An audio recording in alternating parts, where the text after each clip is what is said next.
ये तस्वीर, ये वीडियो जो भी आपने स्क्रीन पर देखी है किसी बम धमाके की नहीं बल्कि एक मोबाइल फोन की है, जो अचानक एक शख्स की जेब में बम की तरह फट पड़ा है। देखते ही देखते जेब से आग की लपटें और धुएं का गुबार निकलने लगा। दर्द से तड़पता हुआ शख्स अपनी जान बचाने के लिए दुकान से बाहर की ओर भागा, लेकिन तब तक उसकी जांघ पूरी तरह से झुलस चुकी थी और जलते फोन को जेब से निकालने की कोशिश में उसकी उंगलियां भी जल गई। सोचिए, जिस मोबाइल फोन को हम हर वक्त अपनी जेब में रखते हैं, अगर वही अचानक आग का गोला बन जाए तो क्या होगा। जोधपुर से सामने आई ये घटना अब हर स्मार्टफोन यूजर को डराने लगी है। ये पूरा मामला आखिर है क्या, आइए आपको बताते हैं। नमस्कार, आप देख रहे हैं न्यूज़ 24। मैं हूं आपके साथ खुशबू शर्मा। मोबाइल फोन जो हमारी जिंदगी का सबसे जरूरी हिस्सा बन चुका है। सुबह आँख खुलते ही हाथ में मोबाइल फोन होता है और रात को सोने से पहले आखिरी नजर भी उसी पर पड़ती है। लेकिन सोचिए, अगर यही मोबाइल अचानक आपकी जेब में रखा बम बन जाए तो। अगर जिस डिवाइस पर आप भरोसा कर रहे हैं वही आपकी जान के लिए सबसे बड़ा खतरा बन जाए तो। राजस्थान के जोधपुर से सामने आई एक घटना ने लाखों स्मार्टफोन यूजर्स को डरा कर रख दिया है। यहाँ एक किराना व्यापारी अपनी दुकान पर रोज की तरह काम कर रहा था। सब कुछ नॉर्मल था, ना कोई चेतावनी, ना कोई अलर्ट, ना कोई ओवरहीटिंग का संकेत। लेकिन अगले ही पल उसके जेब में रखा जो मोबाइल फोन है वो जोरदार धमाके के साथ फट पड़ता है। धमाका इतना अचानक हुआ कि व्यापारी गोपाल सोनी को पहले लगा कि शायद पास रखे लैपटॉप से उसे करंट लगा है, लेकिन जब उन्होंने नीचे की ओर देखा तो उनकी पैंट की जेब से धुआं और आग की लपटें निकल रही थी। दुकान के भीतर अफरा तफरी मच गई। दर्द से चीखते हुए गोपाल खुद को बचाने के लिए इधर उधर भागने लगे। उन्होंने जलते हुए मोबाइल को जेब से बाहर निकालने की कोशिश की, लेकिन इस कोशिश में उनकी उंगलियां भी बुरी तरह से झुलस गई। ये घटना जोधपुर के मंडोर कृषि मंडी इलाके की है, जहां 39 साल के किराना व्यापारी गोपाल सोनी अपनी दुकान पर बैठे थे। अचानक उनकी जेब में रखा मोबाइल फोन बम की तरह फट पड़ता है। धमाके के बाद कुछ ही सेकंड्स में आग भड़क उठी और उनकी पैंट जलने लगी। जांघ का हिस्सा गंभीर रूप से झुलस गया। आसपास मौजूद दुकानदार दौड़कर पहुंचते हैं और उन्हें अस्पताल पहुंचाया गया, लेकिन अब प्लास्टिक सर्जन की निगरानी में उनका इलाज चल रहा है। सबसे हैरान करने वाली बात यहाँ पर यह है कि गोपाल के अनुसार फोन में ब्लास्ट से पहले कोई भी एबनॉर्मल संकेत नहीं था। फोन ना तो गर्म हो रहा था और ना ही चार्जिंग पर लगा था। मोबाइल की बैटरी लगभग 87% थी, यानी उन आम कारणों में से कोई भी मौजूद नहीं था जिन्हें अक्सर मोबाइल ब्लास्ट की वजह माना जाता है।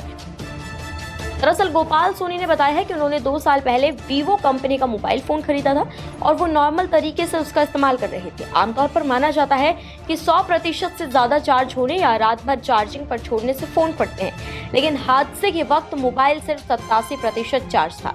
पीड़ित के अनुसार ब्लास्ट से ठीक पहले फोन बिल्कुल नॉर्मल था, ना गर्म हुआ था, ना हीट थी और ना ही उसमें कोई खराबी का संकेत दिख रहा था। और मैंने दुकान ओपन करी सुबह 11:30 बजे मंडोर मंडी के अंदर राधा कृष्ण इंडस्ट्रीज। ओपन करने के बाद लेबर ने साफ सफाई करी और मैं अंदर बैठने के लिए सीट पे अंदर बैठने के लिए जैसे ही अंदर गया दुकान में तो एकदम मेरी पैंट में ब्लास्ट हुआ, फोन जल गया पूरा। और फोन 87% चार्जिंग था और ये वीवो Y21 था। मतलब ऐसा एकदम ब्लास्ट होने पे आग लगी थी, क्या हुआ? और आग लगी है ऐसे एकदम फटाके कैसे फूटते हैं जैसे वैसे एकदम आग लगी, ब्लास्ट हुआ वैसे और पूरा ऐसे सारा जल गया। गर्मी तो काफी है सर। अचानक हुए इस ब्लास्ट से दुकान में मौजूद अन्य व्यापारी भी सहम गए। सोमवार दोपहर करीब 3:30 बजे जब वो दुकान के काउंटर में कुछ देख रहे थे तभी अचानक तेज धमाका होता है। कुछ सेकंड्स के भीतर उनकी जेब आग की लपटों में बदल गई। दुकान धुएं से भर गई और आसपास के लोग भी दहशत में आ गए। चिल्लाने की आवाजें सुनकर कृषि मंडी के अन्य व्यापारी और पड़ोसी जो हैं वो तुरंत दुकान की तरफ दौड़ पड़े। लेकिन सवाल सिर्फ एक मोबाइल फोन का नहीं है, सवाल उस तकनीक का है जिस पर आज पूरी दुनिया निर्भर है। हर दिन करोड़ों लोग स्मार्टफोन जेब में रखकर चलते हैं, बच्चे हो, युवा हो या बुजुर्ग, हर किसी की जिंदगी मोबाइल के इर्द गिर्द घूमती है। ऐसे में जब बिना किसी चेतावनी के फोन ब्लास्ट होने की घटनाएं सामने आती है तो चिंता बढ़ना स्वाभाविक है। विशेषज्ञों के अनुसार मोबाइल ब्लास्ट के पीछे कई कारण हो सकते हैं।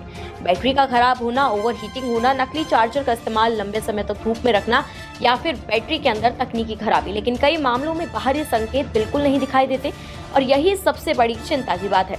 चलिए अब आपको जल्दी से ये बता देते हैं कि स्मार्टफोन में ब्लास्ट की जो प्रमुख यानी मेन जो वजह होती है वो कौन सी है। सबसे पहले चार्जिंग के समय मोबाइल फोन का इस्तेमाल करना, ये आप बिल्कुल ना करें। फोन का लंबे समय तक तेज धूप या अधिक गर्मी के संपर्क में रहना भी ब्लास्ट का कारण बन सकता है। बैटरी की क्षमता से अधिक वॉट वाले चार्जर का इस्तेमाल करना, फोन के बैक कवर के पीछे रुपये, कागज या अन्य वस्तुएं रखना, स्मार्टफोन की बैटरी का बार बार ओवरचार्ज होना, नॉन सर्टिफाइड या नकली चार्जर और केबल का इस्तेमाल करना, वहीं पुरानी या फिर क्षतिग्रस्त या फूली हुई बैटरी का इस्तेमाल करना, मोबाइल फोन ब्लास्ट से बचने के लिए अब क्या करें, आपको इसके बारे में भी जानकारी देते हैं। हमेशा ओरिजिनल या प्रमाणित चार्जर का इस्तेमाल करें। गर्मी के मौसम में फोन थोड़े से यूज से ओवरहीट हो जाते हैं। फोन ओवरहीट होने पर ठंडा होने तक उसे यूज ना करें। चार्जिंग के समय मोबाइल फोन का इस्तेमाल ना करें। चार्जिंग के दौरान भारी गेमिंग या वीडियो स्ट्रीमिंग से आप बचें। फोन को कार, धूप या अत्यधिक गर्म जगह पर ना छोड़ें। हल्के और अच्छी क्वालिटी वाले फोन कवर का आप इस्तेमाल करें। बैटरी को पूरी तरह डिस्चार्ज या लगातार 100% चार्ज रहने से भी आप बचाएं। रात भर लगाकर चार्ज